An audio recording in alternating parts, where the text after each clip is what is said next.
Ahora estudiaremos la isoterma de Bethe, otra isoterma que se emplea frecuentemente para estudiar la absorción en sistemas gas sólido y que permite análisis de sistemas donde ocurre la absorción en multicapas, es decir, que permite analizar sistemas que ajustan a isotermas tipo 2 y 3. La isoterma de Bethe lleva este nombre en homenaje a Stephen Brunauer, un químico estadounidense nacido en Hungría, que trabajó para la Marina de Estados Unidos desarrollando explosivos, hasta que el macartismo lo obligó a renunciar, dedicándose desde ese momento a la docencia y a la investigación en coloides y química de superficies. Paul Emmett, un químico norteamericano que trabajó en el proyecto Manhattan, su trabajo químico estuvo relacionado con la catálisis, especialmente en la síntesis de amoníaco. Fue el autor principal del artículo donde se describe esta isoterma, que es aún hoy la más utilizada para determinar el área de carbones, tanto para soporte de catalizadores como para el tratamiento de agua.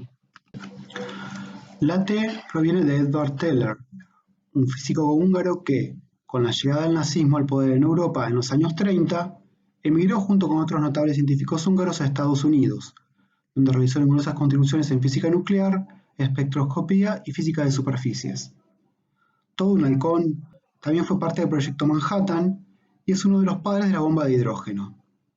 El personaje del Dr. Strangelove, de la película homónima de Stanley Kubrick protagonizada por Peter Sellers, está justamente basada en este científico. Bueno, dejamos ahora a estos hombres en paz y seguimos con el estudio de su isoterma. Como ya mencionamos, la ventaja de esta isoterma es que permite estudiar sistemas donde la absorción tiene lugar con la formación de multicapas, es decir, hay capas de adsorbato fisisorbido sobre la capa inicial. En este caso, el absorbente no se satura y el volumen de gas absorbido aumenta de forma indefinida hasta que se produce la condensación del gas. Veamos ahora las condiciones bajo las cuales será válido este modelo, es decir, las hipótesis que deben cumplirse para que brinde una representación adecuada de los resultados experimentales. La primera condición es que todos los centros de absorción de una superficie son equivalentes, o sea, no hay sitios más reactivos que otros y el delta H de absorción no varía con tita. La segunda es que la capacidad de absorción de un centro no depende del grado de ocupación de los centros vecinos, es decir, no hay interacciones adsorbato-adsorbato. Hasta aquí, estas condiciones también fueron requisitos de la isoterma de Langmuir. La tercera hipótesis es que sobre cada sitio de absorción pueden absorberse varias capas de moléculas, siendo el calor de absorción equivalente para todas, y será similar al calor de condensación del adsorbato, a excepción de la primera. Ahora veremos cómo llegar a la ecuación de esta isoterma. Para empezar, vamos a suponer que, en un dado momento, tendremos n moléculas absorbidas, y que el número de sitios disponibles es n sub m. Como ya vimos, definimos a tita como el cociente entre n y n sub m, pero en este caso, a diferencia de lo que fijamos para el desarrollo de isoterma de Langmuir, tita puede ser mayor a 1. En teoría, está limitado entre 0 e infinito. Lo que vamos a buscar es obtener las expresiones de equilibrio para cada una de las capas. La siguiente figura es una representación idealizada de la absorción en multicapa. Lo que vemos es el perfil de interfaz sólido-gas con el sólido ubicado debajo de la interfaz. Cada uno de los rectángulos representa un centro de absorción. En este caso en particular, tenemos 12 sitios en total. Lo que vamos a hacer ahora es clasificar a los sitios de absorción según el número de moléculas que tenga absorbida. Habrá J sitios distintos, llamaremos a cada uno S sub J, y por lo tanto habrá capas de hasta J moléculas de gas absorbidas apiladas una encima de la otra. A continuación, procedemos a contar cuántos sitios hay para cada valor de S sub J. Así, para S0, que son los sitios sin ninguna molécula de adsorbato, vemos que hay 4 sitios. Los centros S1, sitios con una sola capa de adsorbato, vemos que son 3. Para S2 tenemos 2 sitios, al igual que para S3, mientras que hay un sitio con S4. Como no hay ninguna capa de 5 moléculas o más, S sub J con J mayor o igual a 5 es 0. Ahora vamos a calcular n y n sub m. N va a ser igual a la sumatoria de 0 a infinito del producto entre el número de moléculas de adsorbato J por el número de sitios que tiene esa cantidad de moléculas absorbidas. hay 4 sitios con J igual 0, sin moléculas absorbidas, es decir, S0 igual 4. Al multiplicarlo por 0 moléculas absorbidas, no contribuye al valor de n. Pasemos ahora a J igual 1, que son los sitios con una sola molécula absorbida. S1 es igual a 3. 3 por 1 da 3, por lo que los sitios S1 contribuyen con 3 moléculas a n. A su vez, para J igual 2, los sitios con 2 moléculas absorbidas, una en la primera capa y otra en la segunda, tenemos 2 sitios, es decir, S2 igual 2. De multiplicarlos por J igual 2, vemos que los sitios S2 contribuyen con 4 moléculas a n. Completando para las capas restantes, S3 y S4, llegamos a que n igual 17, tal como lo indica la ecuación 11. Por su parte, en M va a ser simplemente la suma de los de SJ, o sea, S0 más S1 más S2. En este caso, como mencionamos en la transparencia anterior, tenemos en total 12 sitios o centros de absorción, tal como lo indica la ecuación 12. Para el llenado de la primera capa, se supone que el sistema se ajusta a la isoterma de Langmuir. La velocidad de absorción será proporcional al producto de la presión del adsorbato por los sitios vacíos, S0, y la velocidad de absorción será proporcional a los sitios ocupados por una molécula de adsorbato, S1. Igualando ambas velocidades, se llega a la siguiente ecuación, donde S, K y θ tienen el mismo significado que en la isoterma de Langmuir. Para la segunda capa, el proceso será equivalente. La velocidad de absorción será proporcional al producto de la presión del adsorbato por los sitios vacíos en la segunda monocapa, S1, y la velocidad de absorción será proporcional a los sitios ocupados por 2 moléculas de adsorbato, S2. Como en este caso el gas se absorbe sobre la molécula de adsorbato en vez de hacerlo sobre el sólido, la constante de absorción será distinta, K2. Repitiendo el proceso para las siguientes capas, pero considerando que a partir de la segunda capa la constante de absorción es desigual para los equilibrios de absorción subsiguientes, llegamos a la ecuación 13, que nos relaciona los sitios ocupados entre una capa y la anterior con la presión del adsorbato, siendo la constante de equilibrio K asterisco el factor de proporcionalidad entre todas estas capas, excepto para la primera, por supuesto. La ecuación 13 nos permite relacionar el número de sitios SJ, que tiene J capas de adsorbato, con cualquier otro número de sitios que tenga otro número de capas de adsorbato. En particular, nos va a interesar la relación de un SJ cualquiera con S0, el número de sitios o centros de absorción vacíos. Llegamos así a la ecuación 14. Lo que buscaremos ahora es una expresión para K asterisco. Ya habíamos definido que será igual para todos los equilibrios con SJ mayor o igual a 1, es decir, cualquier equilibrio de absorción que no involucre la monocapa. Sin embargo, igual sería un parámetro que sería necesario obtener de un experimento donde se determine el volumen de gas absorbido en función de la presión. O sea que habría que sacar 3 parámetros de estos experimentos: K, K asterisco y dm, el volumen de la monocapa, lo cual representa un problema en una época donde no había computadoras para hacer cálculos y regresiones, sino que se buscaba linealizar las ecuaciones, como vimos en el ejemplo de Langmuir, para obtener los parámetros. De un ajuste lineal, solo puede obtenerse una pendiente y una ordenada al origen, por lo que no pueden calcularse 3 parámetros. Entonces, el modelo de BET lo que propone es que, para valores de J altos, donde la influencia del sólido puede despreciarse, lo que ocurre en realidad es un equilibrio entre el adsorbato en fase de vapor y en fase líquida, dado por la siguiente ecuación. Ahora bien, si planteamos la constante de equilibrio para esta reacción, tendremos en el numerador la actividad del líquido puro, que como bien sabemos es igual a la unidad, mientras que en el denominador tendremos la presión de vapor del adsorbato, ya que es la presión a la cual ambas especies están en equilibrio. De esta forma, entonces tenemos fijado el valor de K asterisco, es igual a la inversa de la presión de vapor del líquido puro a la temperatura a la cual se realiza el experimento. Ahora supondremos que este valor de K asterisco es igual para todas las capas distintas a la monocapa, a partir de considerar que tenemos un equilibrio gas-líquido en las restantes capas. Procederemos a hacer un cambio de variables para simplificar el desarrollo de la ecuación de BET. Definiremos a la variable x como el cociente entre P y P0, donde x va a ser siempre menor o igual a 1, pues en caso contrario tendríamos la condensación del vapor la absorción sería infinita. La segunda variable que definiremos es C, que es el cociente entre K y K asterisco. En este caso C debe ser siempre mayor a 1, es decir, la afinidad del adsorbato por la superficie tiene que ser mayor a la existente entre el adsorbato entre sus fases gas y líquido, porque en caso contrario no ocurriría la formación de la monocapa, no se formarían tampoco las subsiguientes y no habría absorción.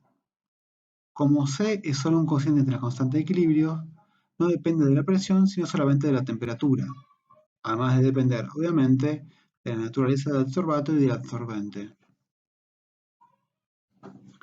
A continuación, reemplazamos en la ecuación 14 estos parámetros, C y X, definidos en la transparencia anterior.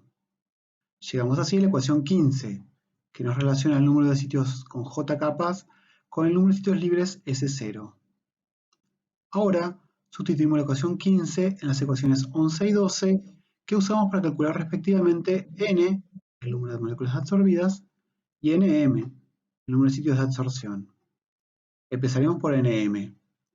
Al hacer la sustitución, nos queda esta sumatoria desde 0 a infinito, que igualamos a S0 por esta otra sumatoria que va de 1 a infinito. Usamos esta igualdad, ya que cuando J es igual a 0, C va a ser igual a K sobre K, es decir, 1. Y X a la 0 también es 1, por lo que resulta igual a S0. Nos falta resolver la sumatoria, pero considerando que X es menor o igual a 1, esta sumatoria es en realidad el desarrollo en serie de X sobre 1 menos X. Llegamos entonces a la ecuación 16, que relaciona el número de sitios o centros de absorción con C, X y S0, los sitios libres en la superficie. Repetimos el procedimiento anterior para la ecuación 11 y llegamos a la siguiente expresión de n que incluye una sumatoria desde j igual 0 a infinito de j por x a la j. Ahora bien, esta sumatoria es igual a la sumatoria desde j igual 1 a infinito porque con j igual 0 se anula el primer término de la sumatoria. A su vez, para j mayor o igual a 1, j por x elevado a la j es igual a x por la derivada respecto de x elevado a la j, por lo que sustituimos y llegamos a la misma sumatoria que teníamos para nm. Derivando y multiplicando por x, llegamos finalmente que la sumatoria es igual a x sobre 1 menos x al cuadrado. Finalmente, llegamos a esta expresión de n dada por la ecuación 17. Ahora que tenemos el camino libre de sumatorias, reemplazamos las expresiones de nm y n de las ecuaciones 16 y 17, respectivamente, en la ecuación de θ. Reordenando, llegamos a la siguiente ecuación, donde los términos de S0 se cancelan. Ya tenemos entonces una expresión de θ en función de estos parámetros. Pero en un experimento, lo que se mide es el volumen de gas absorbido, por lo que reemplazamos θ por su otra definición, que es V sobre Vm, ya que V es directamente proporcional a N y Vm directamente proporcional a Nm. Llegamos así a la ecuación 18, que es la ecuación del isoterma de Bethe, en donde, como definimos anteriormente, X es igual a P sobre la presión de vapor del adsorbato y C es igual al cociente entre la constante de equilibrio de absorción de la monocapa y la constante de las capas subsiguientes, o lo que es lo mismo, al producto de la constante de equilibrio de absorción de la monocapa por la presión de vapor del adsorbato. Esta figura, incluida en la publicación donde se presentó el isoterma de Bethe en 1938, representa datos experimentales de volumen de N2 absorbido sobre un catalizador de hierro 0 soportado sobre alúmina a 77,3 Kelvin, es decir, la temperatura de ebullición normal del nitrógeno líquido, por lo que su presión de vapor es 700 milímetros de mercurio. El eje X representa nuestro parámetro X, es decir, P sobre P0, mientras que el eje Y representa el volumen de N2 absorbido en condiciones normales de presión y temperatura. Los puntos representan datos experimentales y las líneas el ajuste según el isoterma de Bethe. Puede apreciarse que a presiones levemente inferiores a P sobre P0 igual 0,1, la curva muestra un quiebre en la tendencia, donde pasa de una zona de bajas presiones donde es fuertemente ascendente a una zona con una relación casi lineal entre V y P sobre P0. Este punto de transición es visible cuando los valores de C son grandes, como en este caso. C igual 156 puede verse en el gráfico. Y es aquí donde se considera que se completa el volumen de la monocapa y comienzan a llenarse las capas subsiguientes. No es que antes no hubiera formación de multicapas, sino que la mayoría de las moléculas se absorbían directamente sobre el sólido, por la mayor afinidad del adsorbato con el sólido que con el adsorbato líquido. A P sobre P0 mayores a 0,35, puede notarse que pasamos de tener una única curva a varias que se desprenden del original, correspondiente cada una a un número de J máximo distinto, 5, 6, 7 o infinito. En este caso, los resultados ajustan mejor a un número n entre 5 y 6. Analizaremos ahora el comportamiento del isoterma de Beth frente a la variación de distintos parámetros. Si lo que vamos a estudiar es la variación de θ, entonces vamos a tener solo dos parámetros que podemos fijar, que son k y k asterisco. Pero si elegimos analizar θ en función de P sobre P0, al ser k asterisco 1 sobre P0, entonces solo podremos fijar el valor de k, o lo que es lo mismo, el valor de C. En esta figura vemos entonces la dependencia de θ para un amplio rango de valores de C, y se incluye en la comparación la isoterma de Langmuir con un K igual al K de la isoterma de C igual 100. Estudiemos primero el caso en que C es aproximadamente igual a 1, es decir, K es aproximadamente igual a K asterisco. Al tener todas las capas una constante de equilibrio similar, la formación de todas ellas ocurre de forma gradual, y la isoterma toma la forma de una isoterma tipo 3, sin que pueda distinguirse el punto de llenado de una monocapa. Si C es aproximadamente igual a 100, K es mucho mayor a K asterisco, por lo que primero ocurre el llenado de la monocapa y luego se empiezan a formar las capas sucesivas. Puede verse que a bajos valores de P sobre P0 el comportamiento es prácticamente idéntico al de la isoterma de Langmuir, pero permitiendo la formación de multicapas a P sobre P0 intermedias, por lo que esta isoterma tiene las formas de las isotermas de tipo 2. ¿Qué ocurre cuando C tiende a infinito? K asterisco es despreciable respecto de K, y notamos que la monocapa se completa a valores de P sobre P0 muy pequeños, tal como puede apreciarse en esta figura, que es una ampliación de la región de bajas presiones de la figura anterior. No hay formación apreciable de multicapas en este rango. A presiones intermedias, el comportamiento es muy similar al de C aproximadamente igual a 100. A bajos valores de P sobre P0, esta isoterma puede clasificarse como de tipo 1. Finalmente, ¿qué sucede si C es menor a 1? En este caso, K es menor a K asterisco, lo que indica que las moléculas de adsorbato tienen muy poca afinidad por el sólido, siendo mayor la afinidad de las moléculas de adsorbato entre sí. En conclusión, no se produce la absorción en este caso.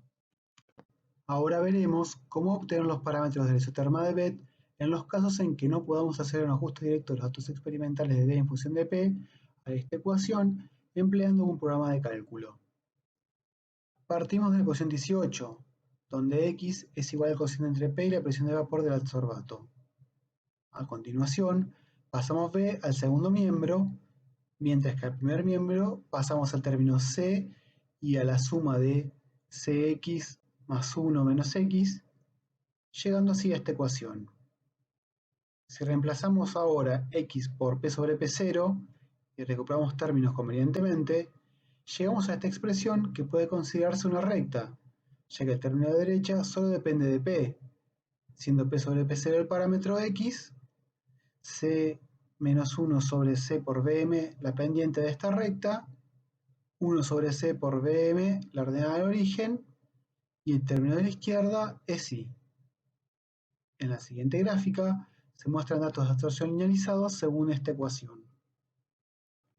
Si multiplicamos por P0 ambos miembros de la ecuación linealizada anterior, llegamos a esta expresión equivalente que también está linealizada, donde el parámetro X es directamente la presión. La figura siguiente muestra esta nueva representación de los resultados. De la regresión lineal obtenemos la ordenada del origen y la pendiente. Con estos datos podemos calcular las dos incógnitas, el valor de C, que a su vez nos dará el valor de la constante de equilibrio K, y el volumen de la monocapa de M.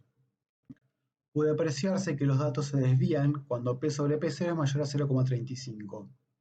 Esto se debe a que el desarrollo de la forma linealizada de la isoterma es válido solo para la ecuación 18, que supone que puede formarse un número infinito de capas, tal como se supuso cuando se sustituyó al término de la sumatoria por un simple cociente. Si el número de capas que se forma es más acotado, como vimos en la transparencia anterior, entonces el ajuste del modelo dejó de ser correcto. A valores de P bajos, donde P sobre P0 es menor a 0,05, también puede presentar desviaciones porque puede suponer la formación de multicapas, mientras que la absorción puede ser casi exclusivamente monocapa, aunque esto en realidad depende de los valores de C. Ahora veremos algunos ejemplos más de linealización de la isoterma de Betz según esta expresión. Los datos que veremos también fueron incluidos en la publicación de 1938 donde se presentó esta isoterma. El primer caso es la absorción de N2 sobre distintos materiales. Como en el eje Y el término V está en el denominador, cuanto más empinada sea una curva, menor será la capacidad de absorción del material, siendo los catalizadores de hierro los de mayor capacidad. Recordad que el hierro es el catalizador en la síntesis de amoníaco, ya que promueve la rotura del enlace nitrógeno-nitrógeno. Evidentemente, hay una gran reactividad del nitrógeno con el hierro metálico. En la segunda figura vemos la absorción de distintos gases sobre sílica gel. Como puede apreciarse, esta isoterma ajusta bien a esta amplia gama de resultados experimentales. De esta forma, damos por concluido nuestro estudio de la isoterma de Betz. Antes de presentar nuestras dos últimas isotermas, veamos cómo es la interfaz sólido-gas, tanto la real como el modelo idealizado de Gibbs. El sistema real está representado por la línea negra gruesa, donde el eje X es la concentración de adsorbato y el eje Y la distancia desde el seno del sólido hacia la fase gas. En la fase gas, la concentración de adsorbato es constante. Cuando llegamos a la interfaz, línea con puntos y rayas, su concentración empieza a aumentar ya que se absorbe sobre el sólido, por lo que hay más moléculas por unidad de volumen que en el gas. Este aumento continúa hasta un máximo muy cercano a la superficie del sólido, para luego bajar abruptamente y llegar a cero en el seno de la fase sólida. La cantidad absorbida está representada por el área rayada y se acumula mayoritariamente en la región de absorción entre la fase gas y la superficie del sólido. Se considera interfaz aquella región donde la concentración de adsorbato es distinta a la fase pura. Como puede apreciarse, tiene un cierto volumen, mientras que según el modelo de Gibbs, el volumen es nulo. Sin embargo, respecto del análisis termodinámico, el modelo de Gibbs es válido para cualquier interfaz y sigue siendo utilizado a más de 140 años de su formulación. Pueden ver más detalles de esta isoterma teórica en el apunte de la cátedra de tensión superficial. Pasemos finalmente a las dos últimas isotermas de absorción de uso frecuente en sistemas gas sólido. La primera que veremos es la isoterma de Freundlich, nombrada así por Herbert Freundlich, un químico alemán que la propuso en 1909 y es considerada la primera isoterma que relaciona cuantitativamente la cantidad de adsorbato en superficie con su presión en la fase gas.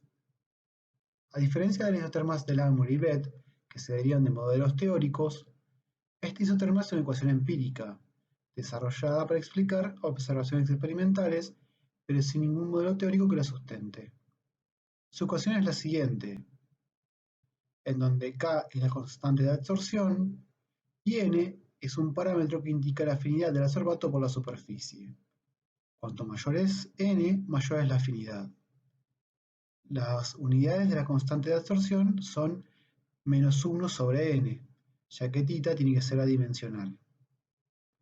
La forma linealizada de la isoterma de Freundlich es la que se muestra a continuación, en donde la ordenada del origen es el logaritmo de la constante de absorción, no es una constante de equilibrio, recordar, y la 1 sobre n es la pendiente de esta recta. En la siguiente figura se comparan las isotermas de Betz y de Langmuir previamente estudiadas con las isotermas de Freundlich para dos casos, cuando n es mayor que 1 y cuando n es menor que 1. Como puede apreciarse, cuando n es mayor que 1, la isoterma se ajusta a un modelo de isoterma tipo 1 o eventualmente a una de tipo 2 a bajas presiones, mientras que si n es menor que 1, la isoterma de Freundlich corresponde a una isoterma de tipo 3. La isoterma de Freundlich funciona mejor que la de Langmuir en el rango medio de presiones. Sin embargo, falla a altas presiones y bajas temperaturas, ya que no establece un valor límite para el volumen de gas absorbido, sino que continuamente aumenta el volumen de gas absorbido a medida que aumenta la presión. Si los datos se ajustan a esta isoterma, es probable que la superficie sea heterogénea, es decir, que el delta H de absorción sea función del grado de cobertura, en donde los sitios de mayor energía se van a ocupar de forma preferencial. Si se considera este fenómeno, hoy día se han logrado derivaciones teóricas que justifican a esta isoterma. En su momento fue planteado por Freundlich de forma simplemente empírica. Hoy día, con modelos de distribución de energía de absorción, se ha encontrado la justificación a por qué muchos sistemas ajustan este tipo de isoterma. La última isoterma que vamos a estudiar es la isoterma de Temkin, que es una ecuación semiempírica basada en estadística molecular y fue desarrollado por el soviético Mikhail Temkin en 1941. La ecuación de esta isoterma es la siguiente, en donde A es un parámetro que es proporcional a la diferencia entre los valores máximos y mínimos del delta H de absorción. A puede ser mayor o menor que 0, ya que después el factor de B compensa para que θ sea siempre mayor que 0. Y si A es mayor que 0, la reacción entonces es exotérmica. B, por otro lado, es la constante de equilibrio y también depende del delta H de absorción. La forma linealizada de esta isoterma es la que se muestra a continuación, en donde la ordenada al origen es A por logaritmo natural de B y la pendiente es A. En la siguiente figura se comparan la isoterma de Langmuir con las isotermas de Freundlich para n mayor que 1 y menor que 1 y la isoterma de Temkin. Como puede apreciarse, la isoterma de Temkin es muy parecida a la de Langmuir, con la diferencia de que no se restringe a la formación de una monocapa, sino que puede tener valores de θ mayores que 1, y además a presiones muy bajitas da valores de θ un poco mayores que la que corresponde a Langmuir. El tipo de isoterma de Temkin es claramente una isoterma de tipo 1. ¿Qué sistemas se ajustan a la isoterma de Temkin? Típicamente en sistemas en los cuales ocurre quimisorción y cuando el delta H de absorción decrece linealmente con θ. Es decir, son sitios en donde el delta H no es constante, sino que va variando punto a punto a medida que θ aumenta, y obviamente se ocupan primero los sitios en donde el delta H de absorción es más negativo, más importante. Es fundamental que los sitios de absorción, los distintos sitios de absorción estén distribuidos de forma homogénea sobre la superficie. Esa es otra de las restricciones para que este tipo de isoterma sea válida. Bueno, de esta forma damos por concluido el estudio de las isotermas de absorción y del fenómeno de absorción en general.